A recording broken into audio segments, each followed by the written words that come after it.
নমস্কার বন্ধুরা, আজকে বানিয়ে দেখাবো অনুষ্ঠান বাড়ির মতো দই কাতলা। কাতলা মাছের এই পদটি খেতে হয় দুর্দান্ত স্বাদের। দুপুরে গরম গরম ভাতের সাথে এরকম দই কাতলা হলে খাওয়াটা কিন্তু দারুণ জমবে। এছাড়া ফ্রাইড রাইস, পোলাও সব কিছুর সাথেই কিন্তু দারুণ লাগে। তাহলে চলো বন্ধুরা, তোমাদের এই দই কাতলা রেসিপিটা বানিয়ে দেখাই। প্রথমে এখানে 10-12টা কাজু বাদাম জল দিয়ে ভিজিয়ে রেখে দেবো, কারণ ভিজতে সময় লাগে। এটা দই মাছ করার জন্য এখানে নিয়েছি 1 কিলো মতো কাতলা মাছ। কাতলা মাছের গাদা নিয়েছি, যে এরকম সাইজ করে কাটা গাদার মাছ। মাছটা ধুয়ে ভালো করে জলটা ঝরিয়ে নিচ্ছে। পরিমাণ অনুযায়ী মাছের মধ্যে দিয়ে দেবো নুন, 1 চামচ নুন দিলাম। এর মধ্যে দিয়ে দেবো সামান্য একটু গোলমরিচ গুঁড়ো দিয়ে দেবো। দিয়ে দেবো 4 চামচ মতো সাদা তেল।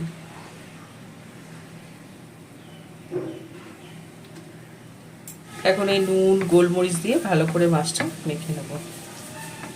মাছটা ভালো করে নুন তেল গোলমরিচ দিয়ে মেখে নিয়েছি। এই অবস্থায় মাছটা রেখে দেবো 10 মিনিটের জন্য। গ্যাসটা বাড়ি দিয়ে কড়াই খুব ভালো করে গরম করে নিয়েছি। এর মধ্যে দিয়ে দিলাম 100 গ্রাম তেল, সাদা তেল দিয়ে দিলাম। তেল ভালো করে গরম করে নেব। মাছটাতে নুন মাখানো আছে, তাই জল বেরোবে, তাই সাইড করে রেখে দিয়েছি। জলটা এর মধ্যে ঝরে যাবে, তাহলে মাছটা লেগে যাবে না কড়াইতে। তেল খুব ভালো করে গরম করে নিয়েছি, দিয়ে একটু কড়াইয়ের চারদিকে লাগিয়ে নেব। গ্যাসটা কমিয়ে দিয়ে মাছটা তেলের মধ্যে দিয়ে দিলাম।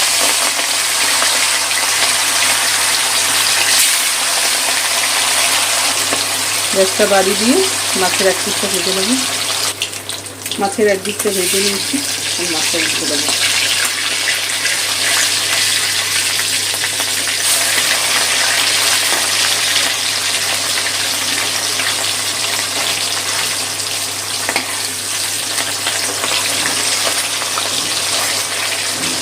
দিয়ে মাছের অপর পিসটাও ভেজে নেব।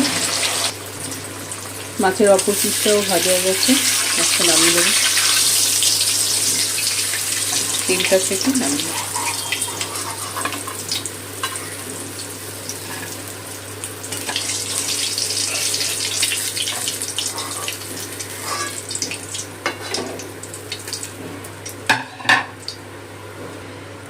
একই রকম ভাবে বাকি মাছগুলো ভেজে নেব।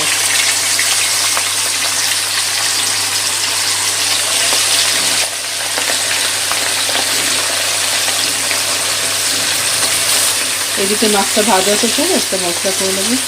একটা মিক্সিং জার নিয়ে নিয়েছি, এর মধ্যে দিয়ে দিলাম 3টে মিডিয়াম সাইজের পেঁয়াজ। পেঁয়াজ টুকরো করে দিয়ে দিলাম।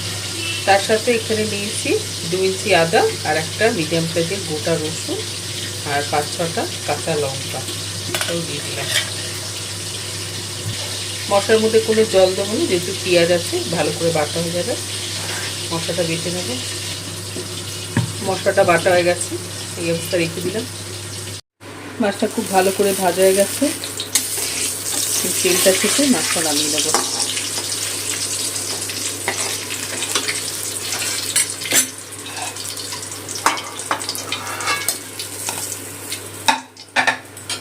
মাছ ভেজে ওই তেলে ফোড়নে দিয়ে দিলাম গোটা গরম মশলা, জিরে, তেজপাতা, শুকনো লঙ্কা।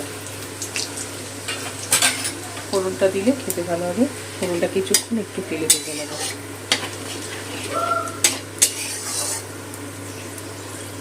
ফোড়ন করে এর মধ্যে দিয়ে দিলাম আদা, পেঁয়াজ, রসুন, কাঁচা লঙ্কা বাটা।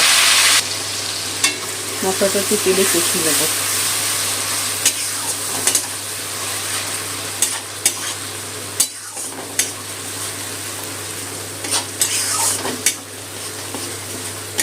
মশলাটা এদিকে কষানো হোক, আরও একটা মশলা বানাবো। মিক্সিং জারটা নিয়ে নিয়েছি, এর মধ্যে দিয়ে দেবো 150 গ্রাম মতো টক দই।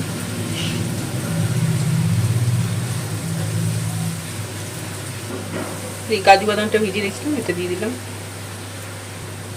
টক দই কাজু বাদামটা একটু পেস্ট বানিয়ে নেব। কাজু বাদাম আর টক দইটা পেস্ট বানিয়ে নিয়েছি, এই অবস্থায় রেখে দিলাম। খুব ভালো করে কষিয়ে নিচ্ছি। মশলা থেকে তেল ছেড়ে গেছে, ভালো করে কষিয়ে নিতে হবে যাতে মশলার কাঁচা গন্ধ চলে যায়। দই আর কাজু বাদাম যে পেস্টটা করেছিলাম সেটা দিয়ে দিলাম, গ্যাসটা কমিয়ে দিয়েছি একদম। এর মধ্যে কিছু গুঁড়ো মশলা দিয়ে দেবো, মাছের পরিমাণ অনুযায়ী দিয়ে দিলাম 1/2 চামচ নুন, 1/2 চামচ ঝাল লঙ্কার গুঁড়ো, 1/2 চামচ জিরে গুঁড়ো। যেহেতু টক দই দেওয়া আছে তা ব্যালেন্স করার জন্য 1/2 চামচ চিনি দিয়ে দিলাম। টক দই আর গুঁড়ো মশলাটা কাজু বাদামটা একটু ভালো করে কষিয়ে নেব। গ্যাসটা এই সময় কমিয়েই রাখবো, নাহলে টক দইটা ফেটে যেতে পারে।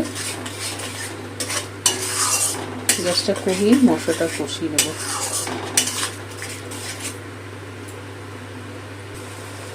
5 মিনিট মতো গ্যাসটা কমিয়ে কষিয়ে দিয়েছি, এখন একটু গ্যাসটা বাড়িয়ে দিলাম, দিয়ে আবারও ভালো করে কষিয়ে নেব।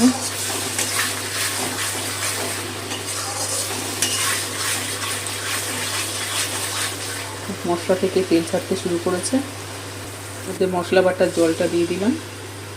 আর মাছের যে প্লেটটা আছে ওর মধ্যে অনেকটা গোলমরিচ তেল লেগে আছে, তাই ধুয়ে একটু জল দিয়ে দিলাম। প্লেটটা ধুয়ে মাছটা গ্রেভির মধ্যে ফুটবে, তাই আরও 1/2 বাটি মতো গরম জল দিয়ে দিলাম। এখন এই সব কিছু দিয়ে আবার একটু ভালো করে কষিয়ে নেব, যেহেতু মশলা বাটার জলটা দেওয়া আছে। সব কিছু ভালো করে মিশিয়ে নিলাম।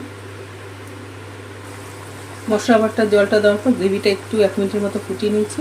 ভাজা মাছগুলো দিয়ে দেবো। মাছের ঝোলে মশলার টেস্টটা যাতে ভালো করে ঢোকে,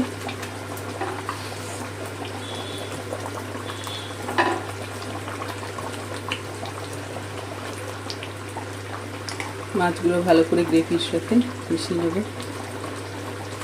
দিয়ে 5 মিনিট মতো একটু ফুটিয়ে নেব গ্রেভির সাথে। ফুটিয়ে নিয়েছি, মশলার টেস্টটা মাছে ঢুকে আছে। এর মধ্যে কয়েকটা মাথা কেটে কটা কাঁচা লঙ্কা দিয়ে দিলাম। 1/2 চামচ মতো একটু গরম মশলা দিয়ে দিলাম টেস্টের জন্য। 1/2 চামচ মতো একটু ঘি দিয়ে দেবো।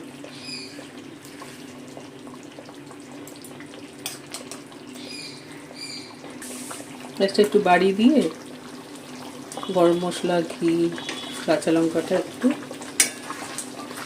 মশলাতে মাছের সাথে মিশিয়ে নেব, দিয়ে একটু 2 মিনিটের মতো একটু ফুটিয়ে নেব, যাতে গরম মশলা ঘিয়ের টেস্টটা মাছের মধ্যে ঢুকে যায়। 2 মিনিটের মতো একটু ফুটিয়ে নিয়েছি, দিয়ে গ্যাসটা বন্ধ করে দিলাম।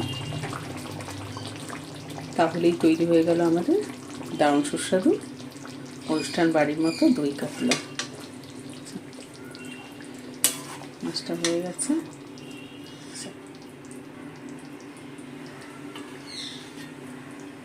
অনুষ্ঠান বাড়ির মতো দই কাতলা বাড়িতেই বানিয়ে না,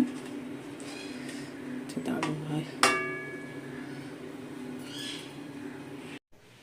বন্ধুরা, তোমরাও বাড়িতে এইভাবে অনুষ্ঠান বাড়ির মতো দই কাতলা বানিয়ে খেও, খেতে দারুণ হয়। দুপুরে গরম গরম ভাতের সাথে এরকম দই কাতলা হলে খাওয়াটা কিন্তু দারুণ জমবে। তাহলে বন্ধুরা, তোমরা করে খেও আর কমেন্ট করে জানিও রেসিপি কেমন হয়েছে।